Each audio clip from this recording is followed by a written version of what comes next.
Ada jurnalis Kompas TV Nanda Aprilia di kantor DPP PDIP yang akan menyampaikan situasi terkini di sana. Selamat siang Nanda. Nanda.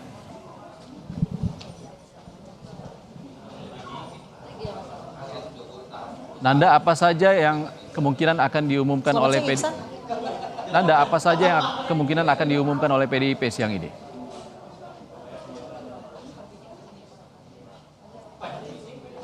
Tentu ini terkait dengan pengumuman baca kada gelombang selanjutnya. Karena kalau kita bisa mengingat sebenarnya dari PDIP sendiri, ini sudah mengumumkan bakal calon kepala daerah, sudah lebih dari hitungan 200 lebih calon kepala daerah yang sudah diumumkan dari gelombang 1 sampai dengan gelombang kedua kemarin. Dan ini hari ini tepatnya artinya ini adalah pengumuman yang gelombang ketiga, di mana beberapa daerah-daerah lain yang belum diumumkan rencananya akan diumumkan hari ini.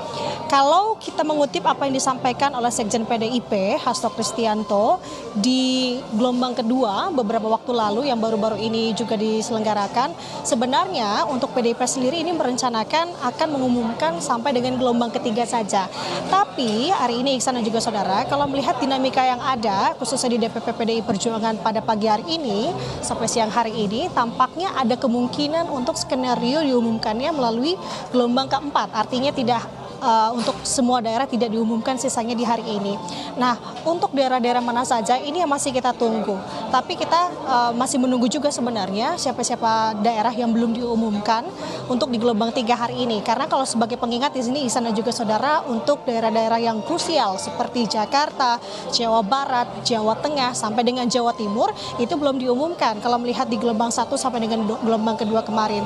Nah, artinya apakah ini akan diumumkan di gelombang ketiga? Salah satunya tadi dari DKI Jakarta, Jawa Barat, Jawa Tengah, dan Jawa Timur, kita masih menunggu.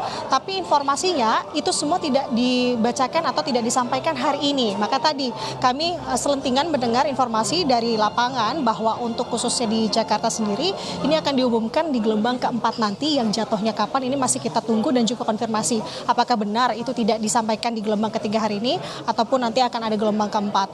Nah, sementara kalau di DPP PDIP sendiri, Ihsan dan juga saudara, kami sudah melihat beberapa pihak ini juga sudah hadir. Seperti baru-baru tadi kami melihat ada Airin, yakni yang memang juga maju di Pilkada Banten, yang dimana tadi juga mengenakan baju merah. Begitu kami sempat bertanya mengapa mengenakan baju merah, karena kita tahu dari Airin sendiri memang untuk saat ini dengan payungnya masih berada sebagai kader Golkar begitu, namun ia maju sebagai Pilgub Banten melalui PDIP. Nah, tadi ia tidak banyak statement terkait dengan hal tersebut, tapi yang bisa dipastikan salah satu pihak tadi yang sudah hadir yakni dari Airin sendiri.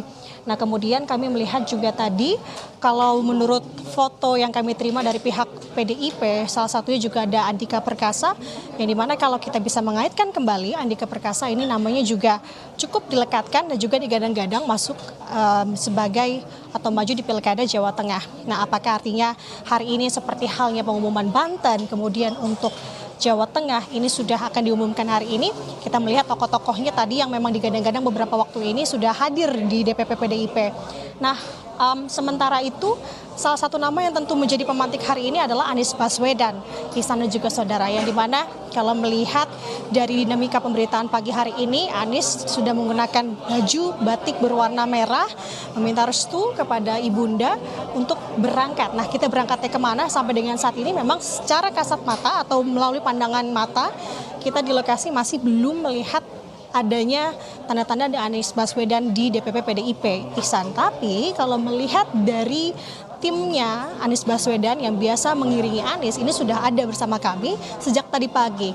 Nah, ini masih sama kita tunggu-tunggu. Apakah artinya dari Jakarta sendiri akan diumumkan hari ini, dan yang perlu digarisbawahi, apakah benar PDIP akan maju bersama dengan Anies Baswedan untuk di Pilkada Jakarta?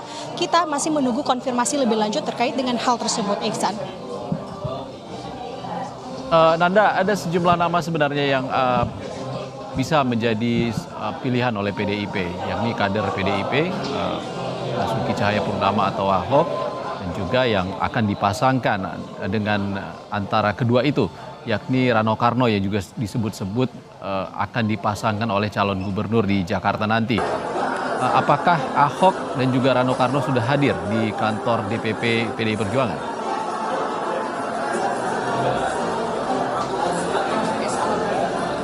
Iksan, menurut lagi-lagi informasi yang kami terima, baik dari Rano Karno, kemudian juga dari Basuki Cahayapurnama atau Ahok, ini sudah berada di lokasi, artinya sudah ada di DPP PDI Perjuangan. Tapi kami masih belum melihat secara langsung begitu ya. Ini informasi yang kami dapat dari pihak PDIP sendiri, ini menyebut bahwa memang dari Ahok ataupun juga dari Rano Karno ini sudah berada di DPP PDIP dan masih belum naik ke aula tempat terselenggaranya pengumuman baca kada yang diselenggarakan di lantai 5 gedung DPP PDIP.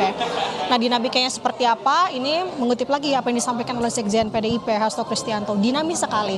Jadi tidak menutup kemungkinan hal-hal kemungkinan di last minute pun bisa terjadi, Iksan. Seperti hal yang kita sudah mendengar baru-baru atau belakangan ini lekat sekali untuk pencalonan Anies Baswedan yang digadang-gadang maju bersama PDIP untuk Pilkada Jakarta. Tapi segala kemungkinan itu bisa terjadi lagi-lagi di last minute, di detik-detik terakhir. Apakah akan ada perubahan atau sebagainya.